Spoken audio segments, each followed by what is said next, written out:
Island. I'm Jillian Kushner. It's a kind of a beautiful day in Austin for once. It's not raining and I probably just cursed it.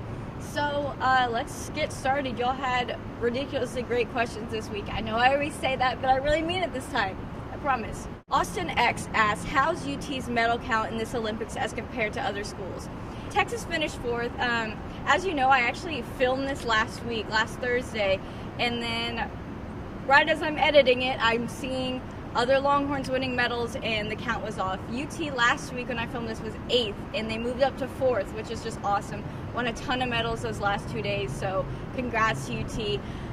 The number 1 spot went to Stanford, who had 27 total medals, 14 of those gold, 7 silver, 6 bronze. Then was Cal with 21 medals, 12 gold, 4 silver, and 4 bronze. USC was 3rd with 21, 9 gold, 5 silver, and 7 bronze. Texas with 13 in 4th place, 10 gold, 1 silver, 2 bronze. I'll give y'all the full list, and there's also a link that has all 77 schools that had athletes that participate in the Olympics if y'all really want to go and look. Jillian one asks, is Texas now the favorite to land Megan Walker? Did she just take an unofficial visit? Who do you think is the top 4 starters at wide receiver? She was actually in Austin last week on August 20th. I'm not sure if that was her official or unofficial visit, not sure what it is.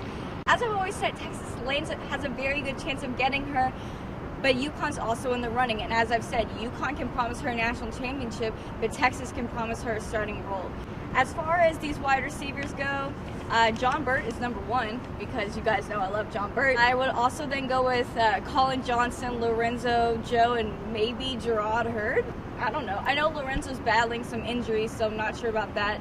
Gerard, I'm going to take credit for that, because I said weeks ago that he should be playing this type of position, and then Texas, because Charlie listens to me and watches Jillian's Island, he went and listened to me and decided to put Gerard in these positions, like I said. So thanks so much, Charlie. Both Dave Rob 1 and UT 768 both asked about Swoop starting against Notre Dame. The question was really, what will the reaction be if Swoop trots out to start the game?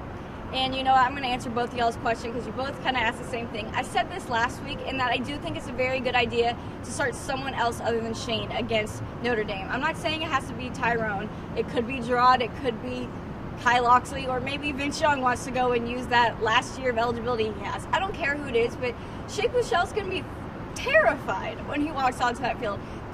Y'all know how Texas is on game days, especially those big game days. It's a Sunday, it's at night, it's going to be on national television. He's, 18 years old? I'm scared for him. I'm literally feeling nervous for him right now. It's scary.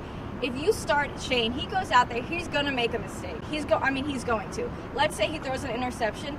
That is going to destroy him mentally. And I don't think he'll be able to bounce back from that in that game. And no one wants to see that, you know? So I think starting someone else, Gerard, Tyrone, whoever it is, play them for two or 3 drives, let them make their mistakes, do whatever, and you know what, Shane's gonna be on that bench chilling out. He's gonna be breathing. He's gonna be, okay, I'm okay, I can do this. He's gonna go onto the field with a heart rate at a normal living person rate, not through the roof, and he might go into cardiac arrest. So I think that's the best plan. Okay, if Charlie doesn't put Shane in and Tyrone plays or Gerard plays the entire game, then y'all can get your pitchforks and go to Charlie. Nanny125 asks, buy or sell? By the end of September, we are 3-0 with a 2-quarterback system. Oh man, I want to buy this. I do. I really do. But I can't. I'm not sold on Texas beating Notre Dame. I'm still iffy about that. I really don't know. I'm definitely not sold on Texas going to Cal and beating them. That I really don't see that happening. Cal is a hard team to play. That's a tough game to win. I don't see that happening. I'm sorry. As far as the 2-quarterback system, I hope not. We've seen how badly that works at Texas with, what did we do? Ash and McCoy and Gilbert and McCoy, or who else was, yeah. It doesn't work. I don't like it. Don't do a 2-quarterback system. LeBeau also asked, what do you think of Dak Prescott, Dallas Cowboys rookie quarterback? Oh boy, y'all know I'm an Eagles fan. Y'all know this, and I'm not gonna bash the Cowboys. I'm gonna save that for when the season starts. It's only preseason. I haven't actually watched any NFL preseason, or maybe just a game or two, because I was really busy watching the Olympics. But from Twitter, I see that a lot of Cowboys fans are loving Dak Prescott. And I think it's good for the Cowboys. I do, because I personally don't think Tony Romo is going to be around much longer. And I don't know how y'all love him so much when he lets you down a lot. I mean, like, a lot.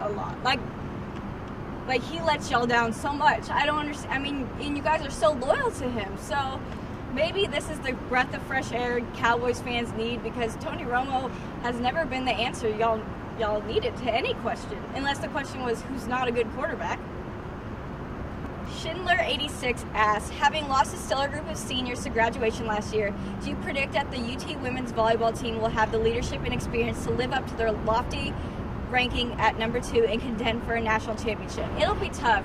Chiaka Obagu, she's dealing with an academic suspension that will have her out for the entire season. As of now, I hope she can appeal it or something, because I think it's ridiculous. She's the best player on that team. So it's going to be tough. I think Texas volleyball contends for a national championship every year. You can never knock them out of contention. They are such a good team, have such good coaching and leadership and everything. That program is so good. And the fans, Texas fans love that volleyball team. So I think that they contend for a national championship no matter what. Any year in and year out, no matter what. Unless they lose the coach or something dramatic like that. But it's not gonna be easy. It's definitely gonna be tough, especially if Chiaka's not in there. It's gonna be hard. TextX75 asks, do you think Dominique will help more with actual kicking responsibilities or with helping the younger kickers up their game? I hope he's actually kicking. He's a transfer that Texas got from LSU, and so he only has 1 year here. So yes, I want him actually kicking that ball, because he's probably the best bet Texas has. But I also do want him mentoring these younger guys, because like I said, we only have him for a year here, and he has the most experience out of all these kickers, and he's probably the best one. So absolutely, give him some tricks and pointers and everything that they need. Help them, please. Slimmy BKT asks, should the Lochte 3 be punished by the NCAA for their Rio shenanigans? So of the 4 guys in this ordeal, 2 of them are still in college. That's Jack Conger, who goes to the good old University of Texas, and Gunnar Bentz, who goes to Georgia. I have my views on this situation. Personally, no one asked. Personally, I think this is ridiculous. I think the whole situation is ridiculous. People are so mad and so angry at Ryan Lochte and these 3 other guys. They lied, they did this, but they didn't lie. Like, if you watch the surveillance, they did have a gun pointed at them. They did have to, they weren't robbed per se, but they were forced to give over money. And I don't understand the whole, I've really been trying to understand why people are so pissed off about this, and I just can't. So no, they should not be penalized by the NCAA, because I don't think they did anything wrong. I don't think anyone should be penalized by anybody. It's ridiculous. And another question about this. Z69 asks, should Jimmy Fagan be reimbursed for his donation by the other swimmers?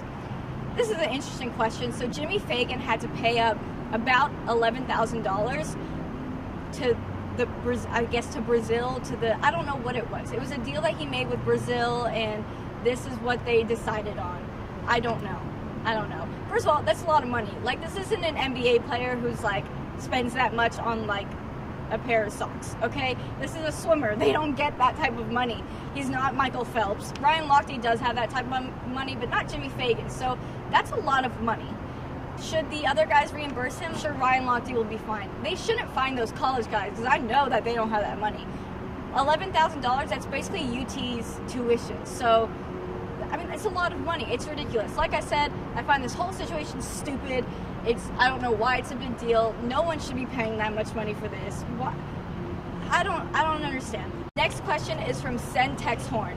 So my question is, how many regular season wins will it take for Charlie to get his coveted extension, and is that the same number or a higher number of wins he needs for him to keep his job? This is a great question. Really had me thinking about this. I've said before that Charlie needs to get to a bowl game to keep his job for next season. So that's 7 wins. Win the bowl game, that's a plus. That's 8 wins. That's good. I don't even think he would necessarily need to win the bowl game, just get to one. Seems pretty simple, right?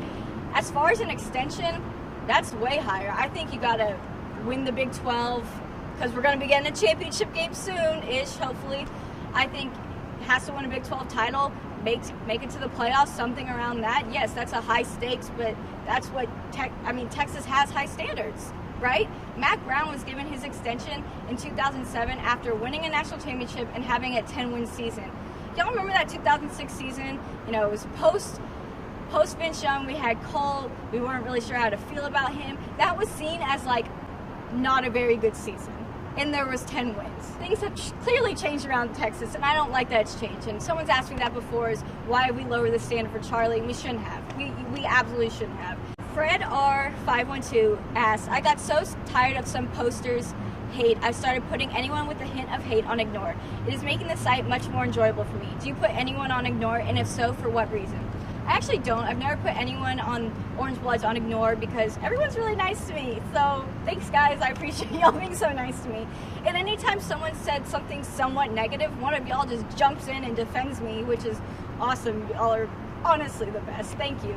However, on Twitter is a different story. I do get a lot of hate on Twitter. I have gotten a lot of hate, and I block people on there. And I used to not do that, but one time, Mac Brown came to one of my teacher's classes, and I was in there talking to him, and he said that he blocks anybody who says anything mean to him on Twitter. And he said he just loves seeing them just disappear, and that he never sees them again. And I was like, you know what, Mac? You're right. It is so much, like, why not block these people? Get hate out of your life. So I started doing that. Anytime someone says something kind of hateful to me on Twitter, I block them, just like Mac Brown told me to. All right, guys, that's all I have for today. I will see you guys next week. Keep the great questions coming. And you know what? Next week will be like a few days away from football season. This is beautiful.